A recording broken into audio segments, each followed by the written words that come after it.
सबको जय मसीह की। मैं जसपाल एक बार से फिर आप लोगों के सामने परमेश्वर का वचन लेकर उपस्थित हूँ। आज का मेरा टॉपिक है परमेश्वर हमें अपने वचनों से संभालता है।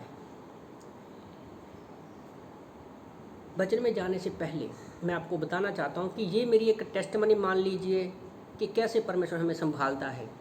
आज सुबह कुछ पर्सनल प्रॉब्लम हुआ और मैं काफ़ी अपसेट भी था। उसी समय उस अपसेट में क्या हुआ, मैं एक न्यूज़ भी देख रहा था कि कैसे एक दिल्ली में से ना एक लेडी का नाक का खून बह रहा है, उसकी आँखों से खून बह रहा है और ये एक भयानक बीमारी है जो कोरोना के बाद आई है और उस लेडी की 30 अप्रैल को डेथ हो गई। तो वो न्यूज़ देख के मैं थोड़ा और भी डर गया कि ये क्या हो रहा है। तो उसी समय एक कॉल आई मुझे, किसी ने पहली बार मुझे कॉल किया तो पता चला कि उस पर्सन ने जो प्रेयर रिक्वेस्ट के लिए बोला कि मेरी नाक से खून बह रहा है, 2 दिन से खून बह रहा है और वो बंद नहीं हो रहा है, डॉक्टर से दवाई भी ले रहे हैं पर वो नहीं जा रहा है। तो वो न्यूज़ देखते देखते मेरा ध्यान उस पर्सन के ऊपर गया। मैंने उसको एक चीज़ पूछी कि कहीं आपकी आँखों में कोई प्रॉब्लम तो नहीं है? तो उन्होंने बताया कि हाँ, मेरी आँखों में क्या है, जख्म है और वो भी ठीक नहीं हो रहा है। तो मैं और भी डर गया, मेरे मन में इतना घबरा गया, डर गया कि कहीं जो मैं न्यूज़ देख रहा हूँ कहीं वो सच ना हो जाए। क्योंकि शैतान जो है हमें हर एक बात में क्या है, हमारे वो पास्ट को जानता है, हम क्या देख रहे हैं, क्या कर रहे हैं, वो हमारी हर एक परिस्थिति को क्या है, जानता है। पर मैं इतना डर गया, घबरा गया कि इतना डर गया कि ये समझो कि मेरे पैरों में भी ना जान नहीं थी। क्योंकि मैं जब वीडियो देख रहा था तो मेरी आँखों इतना घबरा गया कि ये तो कोरोना से भी बुरी हालत हुई है उस पर्सन की, जिसकी उस खून बहने की वजह से प्रॉब्लम आई। मैंने अपने फैमिली में बात किया तो वो भी डर गए, तो उन्होंने मुझे उत्साहित किया। फिर मैंने बड़े डरते हुए बाइबल को उठाया और मैंने यशाया 35 पढ़ा और रैली में जब मैंने परमेश्वर का वचन पढ़ा तो परमेश्वर ने एक ही झटके में मेरी जो पर्सनल प्रॉब्लम थी उसका मुझे सल्यूशन बता दिया।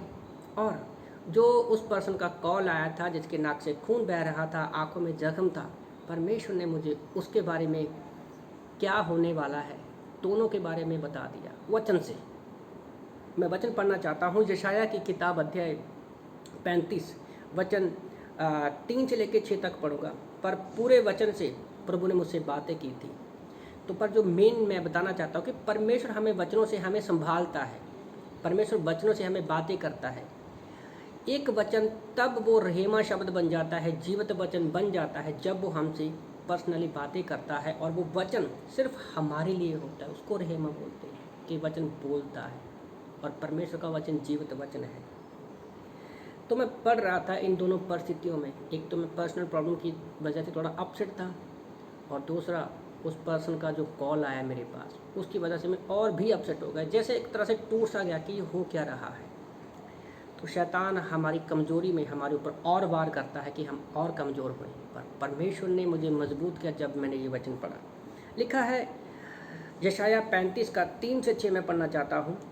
ढीले हाथों को दृढ़ करो, थरथराते हुए घुटनों को स्थिर करो, घबराने वालों से कहो हियाब बांधो, मत डरो, देखो तुम्हारा परमेश्वर बदला लेने और प्रतिफल देने को आ रहा है। हाँ, परमेश्वर आकर तुम्हारा उद्धार करेगा। तो जो मेरी पर्सनल प्रॉब्लम थी, वचन से जैसे कि मैं उत्साहित हो गया कि मैं जो पर्सनल प्रॉब्लम से अपसेट हूँ उससे मुझे डरने की ज़रूरत नहीं है, परमेश्वर आ रहा है।